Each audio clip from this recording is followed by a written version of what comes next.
ನಮಸ್ಕಾರ. ಜಿಂಬಾಬ್ವೆ ವಿರುದ್ಧ ಸೋತ ಬಳಿಕ ಟಿ20 ವಿಶ್ವಕಪ್ನಿಂದ ಹೊರಬಿದ್ದಿತ್ತು ಆಸ್ಟ್ರೇಲಿಯಾ. ನಂತರ ಆತರು ಟ್ರಾವಿಸ್ ಹೆಡ್ ನೀಡಿದರು ದೊಡ್ಡ ಹೇಳಿಕೆ. ಭಾರತದ ಕುರಿತು ಹೇಳಿದ್ದನ್ನ ಕೇಳಿದರೆ ನೀವು ಕೂಡ ಶಾಕ್ ಆಗ್ತೀರಾ. ಹಾಗಾದ್ರೆ ಸುದ್ದಿಯ ಸಂಪೂರ್ಣ ಮಾಹಿತಿ ಏನೆನ್ನುವುದನ್ನ ಈ ವಿಡಿಯೋದಲ್ಲಿ ತಿಳಿಸಿಕೊಡ್ತಾ ಹೋಗ್ತೀನಿ, ಕೊನೆವರೆಗೂ ನೋಡಿ. ಆದರೆ ಅದಕ್ಕಿಂತಲೂ ಮುನ್ನ ನೀವು ಕೂಡ ಟೀಮ್ ಇಂಡಿಯಾದ ಅಭಿಮಾನಿಗಳಾಗಿದ್ದರೆ ಈ ಕೂಡಲೇ ವಿಡಿಯೋಗೊಂದು ಲೈಕ್ ಮಾಡಿ ಮತ್ತು ನಮ್ಮ ಚಾನೆಲ್ಗೊಂದು ಸಬ್ಸ್ಕ್ರೈಬ್ ಮಾಡಿ. ಹೌದು, 2026ರ ಟಿ20 ವಿಶ್ವಕಪ್ನಲ್ಲಿ ದೊಡ್ಡ ಅಪ್ಸೆಟ್ ಆಗಿದೆ.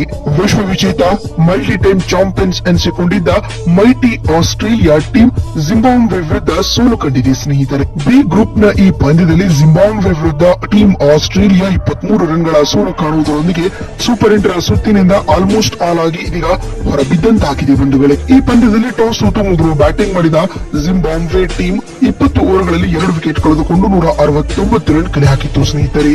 ತಂಡದ ಪರ ಪೆನ್ನಿಟ್ ಆಜಿ 64 ರನ್ ಬಾರಿಸಿ ಟಾಪ್ ಸ್ಕೋರರ್ ಎನಿಸಿಕೊಂಡರು. ಇತ್ತ ಕ್ಯಾಮರನ್ ಗ್ರೀನ್ ಮತ್ತು ಸ್ಟೋಯಿನಿಸ್ 1 ವಿಕೆಟ್ ಪಡೆದುಕೊಂಡರು. ಇನ್ನು ಟಾರ್ಗೆಟ್ ಚೇಸ್ ಮಾಡಲು ಕಳೆದಿದ್ದಂತಹ ಆಸ್ಟ್ರೇಲಿಯಾ ಪವರ್ ಪ್ಲೇ ನಲ್ಲಿ 4 ವಿಕೆಟ್ ಕಳೆದುಕೊಂಡಿತು.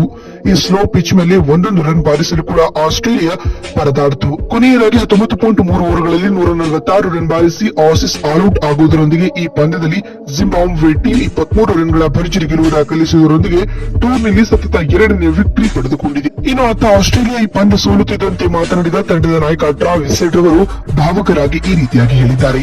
ಡೆಫಿನೆಟ್ಲಿ ಇದೊಂದು ಅನಿರೀಕ್ಷಿತ ಫಲಿತಾಂಶ ಮತ್ತು ನಾವು ಇದನ್ನ ಎಕ್ಸ್ಪೆಕ್ಟ್ ಮಾಡಿಲ್ಲ. ಇದು ನನ್ನ ಕ್ರಿಕೆಟ್ ಬದುಕಿನ ಅತ್ಯಂತ ಕೆಟ್ಟ ದಿನವಾಗಿದೆ.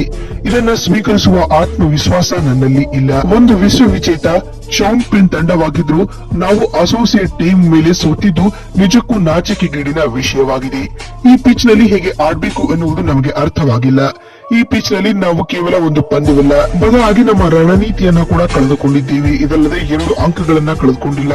ನಮ್ಮ ಆಸ್ಟ್ರೇಲಿಯಾದ ಗರ್ವ ಹಾಗೂ ಹೆಮ್ಮೆಯನ್ನ ನಾಶಗೊಳಿಸಿದ್ದೇವೆ. ಸ್ಪಿನ್ ಫ್ರೆಂಡ್ಲಿ ಪಿಚ್ ನಲ್ಲಿ ಹೇಗೆ ಆಡಬೇಕು ಅನ್ನೋದನ್ನ ನಾವು ಭಾರತದಿಂದ ಕಲಿಯಬೇಕು. ನೆವರ್ ಗಿವ್ ಅಪ್ ಆಟಿಟ್ಯೂಡ್ ಅನ್ನ ಹೊಂದಿದ್ದಾರೆ. ಭಾರತದಿಂದ ಅನೇಕ ವಿಷಯಗಳನ್ನ ಕಲಿಯುವುದಿದೆ ಎಂದು ಹೇಳುವ ಮೂಲಕ ಟೀಮ್ ಇಂಡಿಯಾದ ಕುರಿತು ಸೆಲ್ಯೂಟ್ ಮಾಡುವ ಸ್ಟೇಟ್ಮೆಂಟ್ ಟ್ರಾವಿಸ್ ಹೆಡ್ ನೀಡಿದ್ದಾರೆ. ಮತ್ತು ಮಾತು ಮುಂದುವರಿಸಿದ ಅವರು, ಅದ್ಯಾಗೂ ಜಿಂಬಾಬ್ವೆ ಟೀಮ್ಗೆ ಗೆಲುವಿನ ಕ್ರೆಡಿಟ್ ನೀಡಬೇಕು ಮತ್ತು ಈ ದಿನವನ್ನ ಮರೆತು ಮುನ್ನುಗ್ಗುತ್ತೇವೆ ಎಂದು ಟ್ರಾವಿಸ್ ಹೆಡ್ ಹೇಳಿದ್ದಾರೆ. ಪಿಚ್ ಬಗ್ಗೆ ಮಾತನಾಡಿದ ಟ್ರಾವಿಸ್ ಹೆಡ್ ಅವರು, ಇಲ್ಲಿನ ಪಿಚ್ ತುಂಬಾ ಸ್ಲೋ ಆಗಿದೆ. 6 ಬಾರಿಸುವುದು ತುಂಬಾ ಕಷ್ಟವಾಗುತ್ತಿದೆ. ಚೇಸ್ ಮಾಡುವಾಗ ಈ ಹೈಬ್ರಿಡ್ ಕಂಡೀಷನ್ ನಲ್ಲಿ ರನ್ ಗಳಿಸಲು ಒತ್ತಡಕ್ಕೆ ಒಳಗಾಗುತ್ತೀವಿ. ಇದು ಕೂಡ ತಂಡದ ಸೋಲಿಗೆ ಕಾರಣವಾಗಿದೆ. ಸಿಂಗಲ್ ಅಂಡ್ 2 ನಲ್ಲಿ ಡೀಲ್ ಮಾಡೋಣ ಅಂತ ಅಂದ್ರೆ ಅದು ಕೂಡ ಆಗ್ತಿಲ್ಲ. ಇಲ್ಲಿ ಯಾವ ರೀತಿಯಾಗಿ ಆಡಬೇಕು ಅನ್ನೋದೇ ದೊಡ್ಡ ಟ್ರಬಲ್ ಆಗ್ತಿದೆ ಅಂತ ಟ್ರಾವಿಸ್ ಹೆಡ್ ಹೇಳಿದ್ದಾರೆ. ನೋಡಿದಲ್ಲ, ಜಿಂಬಾಬ್ವೆ ವಿರುದ್ಧ ಆಸ್ಟ್ರೇಲಿಯಾ ಸೋತ ಬಳಿಕ ನಾಯಕ ಟ್ರಾವಿಸ್ ಹೇಳಿದ್ದೇನು ಅಂತ ತಿಳಿಸಿಕೊಡುವ ಈ ವಿಡಿಯೋ ನಿಮ್ಗೆ ಇಷ್ಟವಾಗಿದ್ದಲ್ಲಿ ಚಾನೆಲ್ಗೊಂದು ಸಬ್ಸ್ಕ್ರೈಬ್ ಮಾಡಿ ಮತ್ತು ವಿಡಿಯೋಗೊಂದು ಲೈಕ್ ಮಾಡಿ. ನಮಸ್ಕಾರ.